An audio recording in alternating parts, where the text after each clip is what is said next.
Okay, so $2.75 per month, that is not a lot of money, right? And yeah, it's not, but that's exactly how much it costs to protect you on the internet through CyberGhost VPN. So if you want to make sure that you are more secure on the internet, go check out CyberGhost VPN in the link down below for more info on what a VPN can do for you.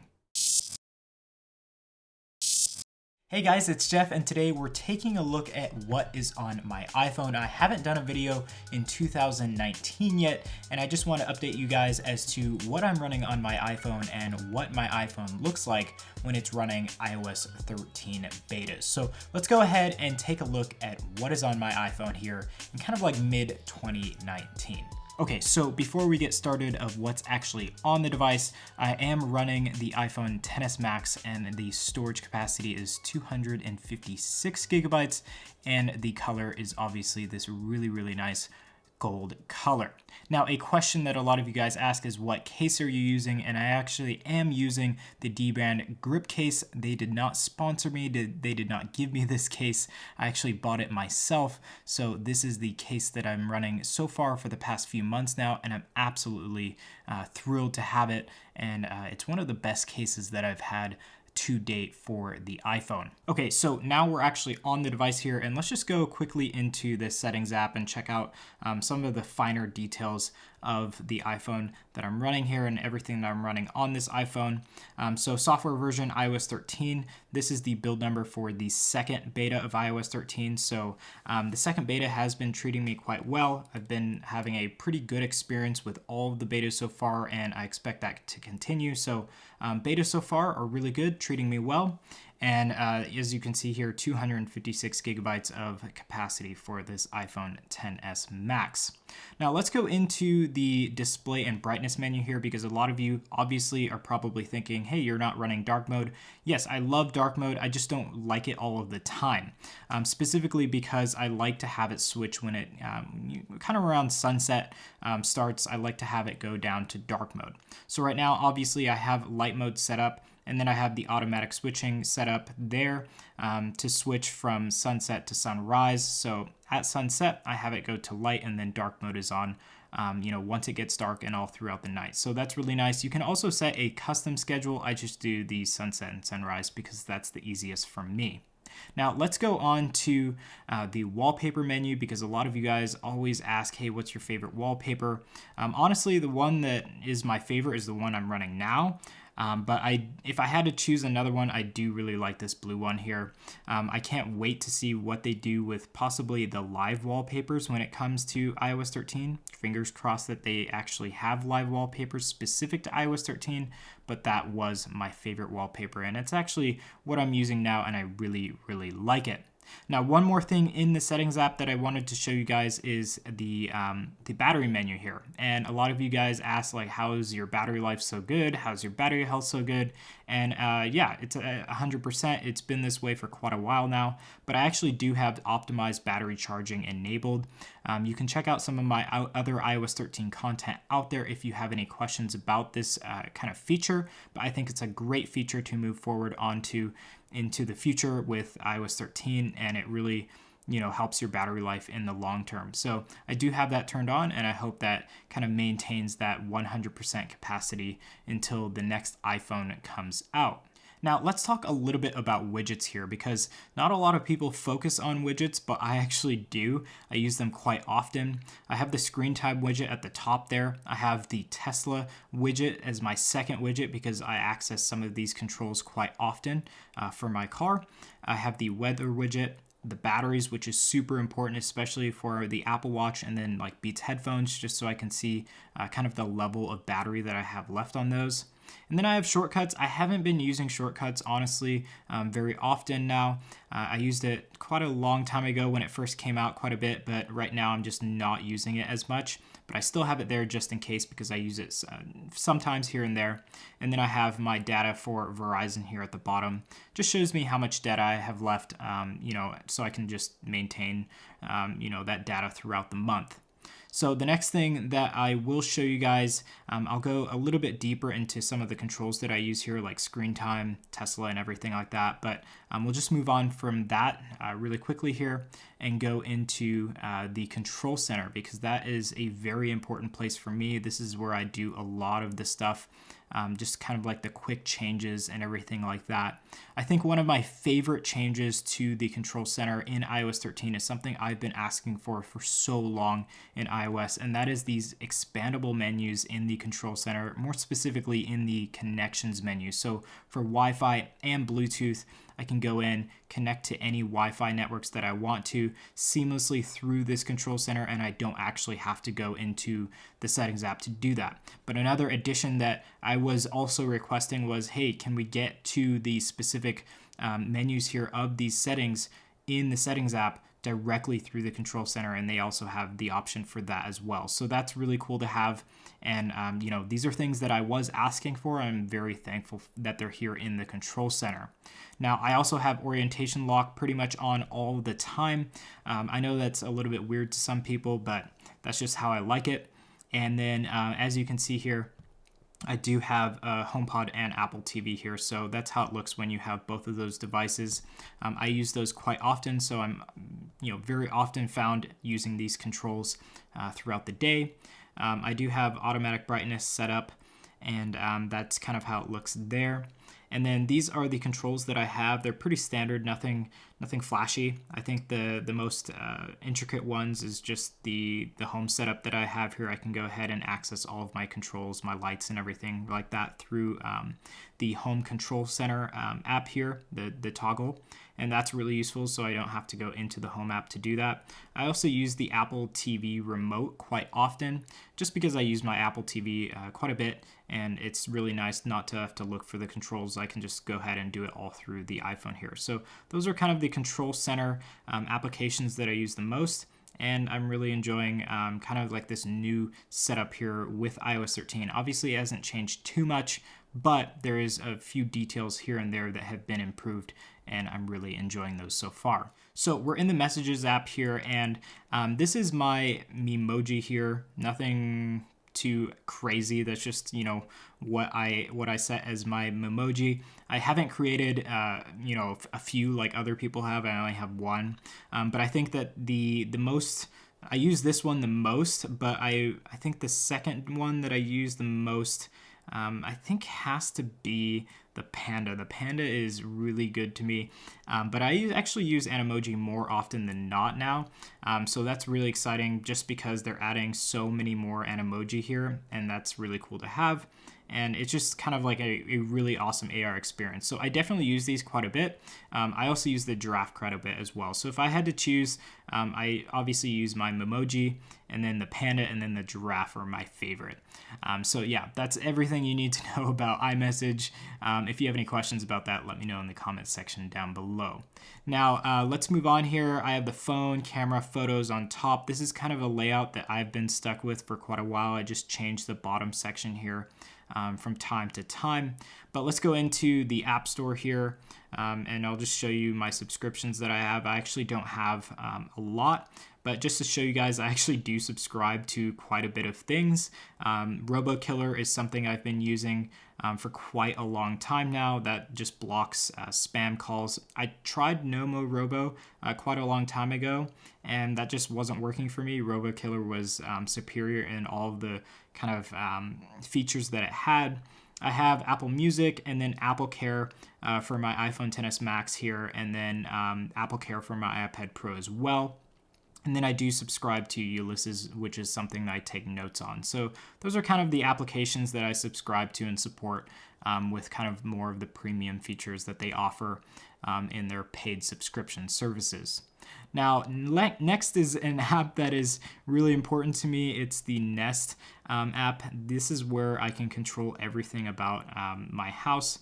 So I have multiple cameras here that I can turn on or off. Front door camera there at the top, but I won't show you guys just for security purposes. But I have the downstairs, upstairs kind of air conditioning setup there, so I have control over that. And then I have the front door. I can go ahead, unlock and lock that through the Yale system that we have built in with the Nest. And then I have the Nest Guard, so I can actually turn my alarm on or off all throughout this app. So this is a very important app for home security and also keeping everything cool inside. So I use this quite a bit, and I think it's a very, very good app to have. Especially as we have this new age of kind of all of these home integration apps coming to the market. Now, LifeX, this is something I use quite a bit. I have a huge LifeX setup all throughout the room here, and yeah, I use this quite a bit. I'm not going to change anything now just because I have several things going on in the background here, but I use these quite a bit and they're very useful. I have a ton of LifeX lights and strips, and I have the beam as well. So if you guys are looking for some unique lighting for your household, definitely check out LifeX. They have awesome controls. I can go ahead and control the colors here, the obviously the intensity, and then I can actually go into the whites and change out the color temperature, which is really, really useful, especially when going throughout the day. I can make it a little bit more warm at night, and then throughout the day just kind of cool it down a little bit. So that's a really cool light setup that I have, and that's the app that I control everything through. Now, going on throughout the list here, Twitter, I'm getting more active there. You can go ahead and follow me if you choose to do so. Outlook is something that I use for business, so anything for the channel here, if any companies or any of you guys send me emails, that is the application that I use. Messenger is more for friends, same with Instagram. Yes, I do have Instagram. I'll have that link down below. But the Reminders app, I love the Reminders app here. It's a brand new app that, kind of got a revamp from Apple, and I'm really enjoying it so far. I have been using it. It's Monday, so I don't have a lot of things on my list to do, but as I go throughout the week, this list definitely kind of gets full, up to about like 5 to 6 items a day. But yeah, it's Monday, just relaxing today. Happy Canada Day, by the way, at the time of filming this video, July 1st. But yeah, the next app here, the last one that I wanted to kind of talk about on this home screen here is the Tesla app. So yes, I do have a Model S, and this is kind of where you see all the information about your car if you have a Tesla. So I can go ahead and control, this is the climate control. This is the remote driving access, so I can use my phone as a key, and then I can go ahead and unlock my car directly from the app here. So that's really useful. The climate control, I can turn that on. So as you can see, it's 101 in the interior there. I do live in Southern California, so gets quite hot, but I can go ahead and turn that on if I plan to go anywhere, and it'll be like pretty cool within 5 minutes of turning that on. So that's really useful, just so I can kind of step into a car that is nice and cool. Now, another thing that I really like about this app is I can go in and control basically everything here. So I can vent my roof just in case I want to cool things down but don't want to turn on the AC. Of course, I have the unlock. I can flash my lights if I'm looking for it. Same with honking, just so you can kind of identify where the car is. I can remote start, and then I can actually have full control over the front and rear trunk. The rear trunk is really useful just because it pops up and down automatically. So that's really cool. And then some of the other controls here that you have within the Tesla app. So that's really useful, and I love using this app. I use it almost every day specifically for the vehicle, just so I don't have to carry keys around whenever I'm going somewhere. Now on the bottom here, this is obviously the Mail app. This is a YouTube creators app. That's just what us creators use just to manage kind of YouTube videos and all that, and then obviously the music app. But the one app I want to talk to you about is the Brave app here. The Brave app is a very useful browsing app. I'll have a link down below just in case you want to go ahead and check it out. But basically it's a web browser that blocks ads and trackers, and also makes sure that everything is very secure. So it's kind of like a VPN and a web browser all built into one. I still recommend using a VPN. I'll talk about that just a little bit later. But as you can see here, ads and trackers blocked over 2,000. And yeah, I've saved a minute of time in browsing. That's not really that important to me, but you know, the over 2,000 ads and trackers blocked is huge. So if you want a good and secure web browser, go ahead. There's a link down below to Brave browser, and I think that you know, it kind of gives you a few. It's crypto based, so it gives you like a few coins to spend if you go ahead and sign up. Now let's go over to the second page. It's a little bit more cluttered here just because I have a lot of apps that I use on a regular basis, but I kind of group them all into folders. So first folder, photo and video. Filmic Pro and Halide are definitely ones that I use quite regularly if I want to take better video, and then Halide if I want to take some really, you know, in-depth photos that have more pro pro controls. And then these are just some apps that I use. GoPro Hero 7, I use that. And then the DJI Osmo Action, that's the app for that. And then the Ronin S that I have, that's the app for that. So just all the tools that I use for the kind of like filmmaking that I do on a regular basis. Reddit, I use Reddit just to keep up with kind of like all the things going on in the world, but the most I pay attention to Reddit is really on our iOS beta. A lot of people go there just to post, you know, obviously their bugs, kind of experience on the beta and everything like that. So yeah, I do use that quite a bit. TubeBuddy, that's just something I use to go ahead and check out kind of like subscriber status and everything like that. So it just shows me, you know, how many subscribers I have, how well the videos are doing, and everything like that. Analytics that's for the website. QuickBooks, I use that for invoicing. And Discord. Discord is an amazing app I've discovered. I can talk to all of you guys directly through there, so it's not like the comment section, you know, where I might miss it. This is actually where, you know, we have a lot of conversations going on here. You can check out wallpapers and everything like that, but this is specific to the channel. So if you join this, you know, Discord channel, you can get all sorts of information and join the conversation about anything we talk about here on the channel. There's a link to that in the video description below. And yeah, there's like, I think 2,000 people over there right now, which is absolutely amazing. Bitly, that's link tracking. So any links that you see in the description, I do track those just to see, you know, how those links are doing. Now games, I don't really honestly have the time to play games very often. I love real racing, but I've definitely cut down on the games since I last made one of these videos. I cut out a bunch of games, but my go-to games are real racing, Mario Run, and then from the second page here, it has to be Subway Surf or Diner Dash. Those are really cool games. And kind of all the other ones I might play on like a road trip or waiting in the airport or something like that. Productivity apps, these are just all for school. Yeah, I'm in school, so I just use all of these for notes. Chegg is for books that I can get online, Duolingo for language and everything like that. So those are just all the apps that I use specifically for school. Now, the business section here, there's not really much to show here. Bank of America, Aspiration, Current, those are all banking apps. Privacy is definitely an app that I would recommend. I'll have that linked down in the video description below. But this is actually a very useful app.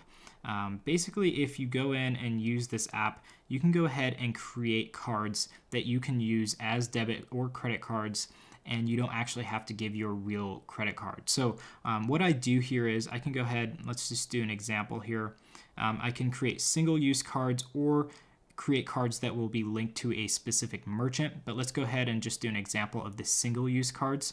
So I can nickname it whatever I want, and then I can set a spend limit, so I can set that to $50. And then the funding source, that is my bank account. So it just uses my bank account to process all of these transactions. And then the branding, I can switch this to Netflix, Groupon, Amazon, all of that. You can actually search for more here. So that's really cool. But let's just set it for Amazon. And that will brand it as Amazon. And then, yeah, I have my card here. If I tap on it, it will show me this full number here that I can use on any website. And yes, this will be single use. So after one single use, it will kind of be unusable. You can also create a merchant, so it locks to the first place it's used. So I actually have one for Apple here. So all of my Apple bills are taken out throughout this card, just so I don't have to give my real card information to Apple or to any other merchants, just in case, you know, credit cards are stolen or anything like that. I have ones that are pretty secure here. So definitely check this out if you are interested in privacy, specifically with payments and everything like that. There will be a link in the video description below. I use that all the time. Of course, I have Amazon, my Verizon, all the shipping apps and everything like that. I am into cryptocurrency, so I have Coinbase and CoinMarketCap just there, so I can check up on that. And then Credit Karma, just so I can keep track of my credit history and everything like that. Health app, I am pretty into exercising, so these are just all the apps that I use for that venture. And yeah, not too much going on there. I do have a lot of Google apps. Google Now is actually my favorite app for just reading news, just because I'm not a fan solely of the Apple News app. So this just gives me a really kind of good idea as far as what is going on as far as my favorite subjects go. So it's really good at kind of listening for my favorite subjects and placing them all in one place. I use Google Maps sometimes, but most of the time I use Apple Maps just because it's integrated. Kind of all the rest of these are utility apps that I use, not regularly, but sometimes. Travel section here, I don't use these often, just obviously when I'm traveling. I don't use Uber or Lyft almost at all. So yeah, these are just all apps that I use when I'm traveling or when I need to go somewhere.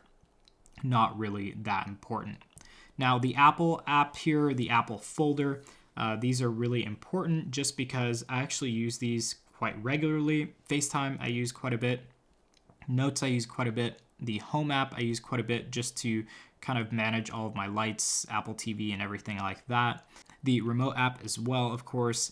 And then the Apple Wallet app. Shortcuts and all of that. The Apple Wallet app, definitely something that I've been using a little bit more with Apple Pay Cash and all of that. And just, being able to add all of these passes here has been really nice as well. I can also go to, an Apple store, pick up all of my products without having to give them anything, just this kind of card here. They scan it, then it's all set to go. So that's really nice. And yeah, just really love using the Apple Wallet app there. We'll go into the second Apple kind of folder here.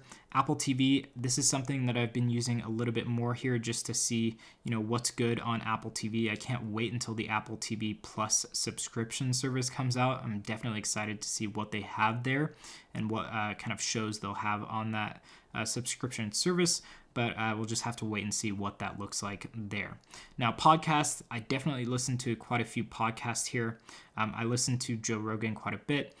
Rich Roll, definitely a good one out there. All the rest of these are kind of ones that I don't watch very regularly, but I'd say the two are Rich Roll and Joe Rogan are kind of like the best podcasts that I listen to, in my opinion. But yeah, those are the rest of the apps here. I'm not going to really go through all of them.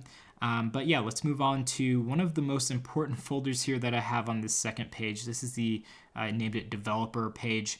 I use Geekbench quite a bit. You see me use it quite a bit just to see, how the performance is on different versions of iOS and of course different iPhone models or iDevice models. And 2.2 benchmark, that is actually kind of more on the GPU side of things, so it really kind of stress tests the GPU of any iDevice that I'm using, so I definitely use that quite a bit. Speed test for internet, of course. Test flight is where, I get all of the apps that are kind of in their beta stages. So if any companies want me to test out their app, they send me a test flight invite, and then test flight, I can go ahead, download it from test flight and check out their apps. And kind of like the whole beta process throughout the apps there. So this isn't loading right now, but these are some of the apps that I have been kind of testing in the past and kind of used to this day, just more on the official side of things. CyberGhost, this is a really important one. This is the best VPN that I've used. Thanks to CyberGhost for sponsoring the channel. This is one of the best VPNs I've had. No joke. I actually used NordVPN quite a bit before, but it didn't have as many features, and I'll tell you why. So the best location here is the default for a VPN, but I have all of these countries to choose from, so I can go to any country, and this actually allows me to kind of go and access country-specific websites and media. So a lot of stuff that's in Europe, let's say soccer, if I want to watch soccer or cycling or anything like that, and a lot of those sports are kind of European dominant, I can actually go ahead, connect to a VPN in Europe, and then I can go ahead and watch that content, whereas I wouldn't be able to if I'm just using my regular internet here at home. So that is super important to have a VPN, and it also protects you when you're on the go. Make sure that you can't be tracked or anything like that. And it's just always safer to have a VPN when using the internet. So definitely check that out. I'll have a link in the video description below where you can go ahead and check out CyberGhost VPN. But I think one of my favorite features of CyberGhost is that they have streaming services or streaming VPN services. So as you can see, optimized for Hulu, Netflix, YouTube, Crunchyroll. So any streaming service that you may have is available here. So if I wanted to go ahead and watch Hulu, I can go ahead watch Hulu, connect to the VPN, make sure that's connected. I'm still maintaining privacy, but if I go in and check the speed test for the VPN, typically VPNs yield some pretty terrible results when it comes to their speed test, but CyberGhost VPN actually does a really great job. I get 250 on my home network, and as you can see here, I'm getting almost 200 megabytes per second on a VPN. So that just tells you that CyberGhost VPN really does have a focus on speed, and you're not really losing that much speed when using a VPN. And on other VPNs I've used, I basically get half the speed that I'm paying for. That's just not okay, just because specifically with streaming, you need a lot of data available to you just to get that really high quality video that's coming through Netflix, Amazon, and all of that. So go check out CyberGhost VPN, one of the best VPNs out there. I would highly recommend. Now, the last folder here is utilities, and these are just apps that I don't really use quite often. RoboKiller, as I mentioned before, call like spam blocking app. I don't use this a lot simply because it's integrated into the phone app, so I don't actually have to go into the app to use it. So it's not really something I use, but it does block spam calls. As you can see, 61 in the last 90 days. That's super important just because that takes up a lot of time when answering those. I have the clock app, compass, measure, calculator, all of the standard Apple apps there. Amplify is something I actually use. This is a router, mesh router that I use here at home. So this is just how I control all of that. I can do software updates and everything like that through here, and I can check out what is going on with the network. So these are just kind of a few apps that I use. MyCloud for my WD drive, SoundHound just to check out what music is playing. LaMetric Time is the clock that I have here in the room. And then these are some of the other apps that I use. MyQ is for garage door opener and everything like that. Eva Polar is the kind of air conditioning system that I've been reviewing. And this is absolutely amazing. This is where I can control all of that. I can control the fan speed. I can see what the temps are and everything like that. I can control the RGB on it, the lights and everything like that, and I can actually set a timer just to make sure that it's not on for too long. So that's really cool. Ember Wave is a product that I'm testing right now. And then the Molecule device, this is for air purification. So I can actually go ahead and control that air purification system here all through the app. So that's really useful. And yeah, those are all of the apps that I use pretty much on a regular basis here. That's kind of my setup here for 2019 on my iPhone specifically. Okay guys, so that was what is on my iPhone here in kind of like mid 2019. If you have any comments, questions, or anything like that about what I showed you in this video, make sure to comment those in the comment section down below. I'll be sure to get back to you guys as soon as possible. Of course, anything that I showed you guys today, that kind of like the major highlights that I did show you guys, all the apps and everything that I use will be in the video description, links to all of that stuff, so you can go ahead and check it out. Of course, if I didn't link anything, of course, just ask me in the comment section and I'll be sure to send you guys whatever you guys need. So again, thank you guys for watching this video on what is on my iPhone. Of course, if you want to see more content like this or to stay up to date with anything relating to Apple, make sure to get subscribed and also hit the bell button to get updates as soon as any of that content is released. You can go ahead, follow me on Twitter as well, and then check out our Discord server in the link in the video description below. There you can find all kinds of discussions about everything that we talk about here on the channel, and you can also contact me directly through Discord. record. So again, guys, thank you all for watching, and hopefully I'll be seeing you in some upcoming content. Peace.